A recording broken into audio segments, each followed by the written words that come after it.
Mukunda jewellers వారి exclusive branch Purvi gold and diamonds November 1న కేబీహెచ్పీలో ఘన ప్రారంభం. ప్రతి 3 లక్షల కొనుగోలుపై 500 మిల్లీగ్రాముల గోల్డ్ కాయిన్ విచ్చేయండి. జూబ్లీహిల్స్ బైపోల్ క్యాంపెయిన్ మరింత హీటెక్కింది. 3 ప్రధాన రాజకీయ పార్టీల అభ్యర్థులు ప్రచార పర్వంలో దూసుకువెళ్తున్నారు. ఉప ఎన్నిక బరిలో నువ్వా నేనా అన్నట్లు ముందుకు వెళ్తున్నారు.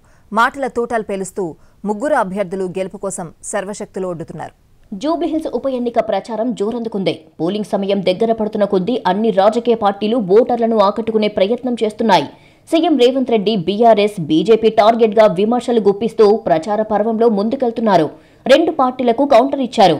జూబ్లీహిల్స్ నియోజకవర్గం అభివృద్ధికి నోచుకోకపోవడానికి బీఆర్ఎస్ఏ కారణమన్నారు. సీసీ రోడ్ల గురించి మాట్లాడుతున్న కిషన్ రెడ్డి కేంద్రం నుంచి ఎందుకు నిధులు తీసుకురాలేకపోయారని ప్రశ్నించారు. కారును షెడ్డుకు పంపారని, బిల్లా రంగాలు ఆటోలో తిరుగుతున్నారని ఎద్దేవా చేశారు. సొంత చెల్లెల్ని పట్టించుకోని కేటీఆర్ సునీతమ్మకు మంచి చేస్తానంటే నమ్మొచ్చా అని ప్రశ్నించారు సీఎం రేవంత్ రెడ్డి. ఇక కేటీఆర్ అయితే చెప్తున్నాడు, చెల్లెలు సునీతమ్మని గెలిపించండి, ఆమె కన్నీళ్లు దూడవండి అని. వెనకటికి ఎవడోనంట సొంత చెల్లెలకు అన్నం పెట్టలేదంట, కానీ చిన్నమ్మ బిడ్డకు బంగారు గాజులు చేపిస్తా అన్నాడట.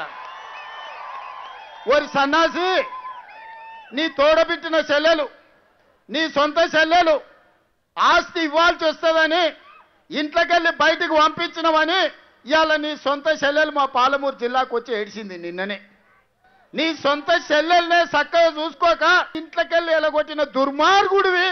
ఇవాళ నువ్వు మాగంటి సునీతమ్మను నువ్వు మంచిగా చూసుకుంటావా? మా అక్కలు నమ్మాలనా నిన్ను? మరోవైపు సీఎం రేవంత్ రెడ్డి భారత సైనికులను అవమానించేలా మాట్లాడారన్నారు కేంద్ర మంత్రి కిషన్ రెడ్డి. ముఖ్యమంత్రి చేసిన వ్యాఖ్యలపై ఫైర్ అయ్యారు. దిగజారుడు ప్రకటనలు చేయటం మంచిది కాదని హితవు పలికారు కేంద్ర మంత్రి కిషన్ రెడ్డి.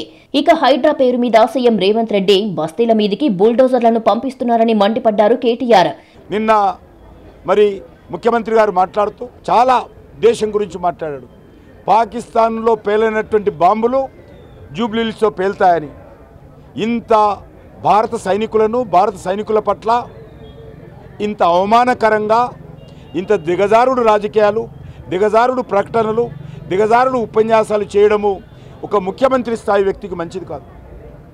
పాకిస్తాన్లో భారత సైనికులు పేలినటువంటి ఆపరేషన్ సింధూర్ బాంబులు పేవేయాలో లేదో ఒక్కసారి రేవంత్ రెడ్డి వెళ్ళి పాకిస్తాన్ ఎక్కడెక్కడైతే బాంబులు దాడి జరిగినో అక్కడ పాకిస్తాన్ ప్రధానమంత్రితో కలిసి పర్యవేక్షించాలని కోరుతాను.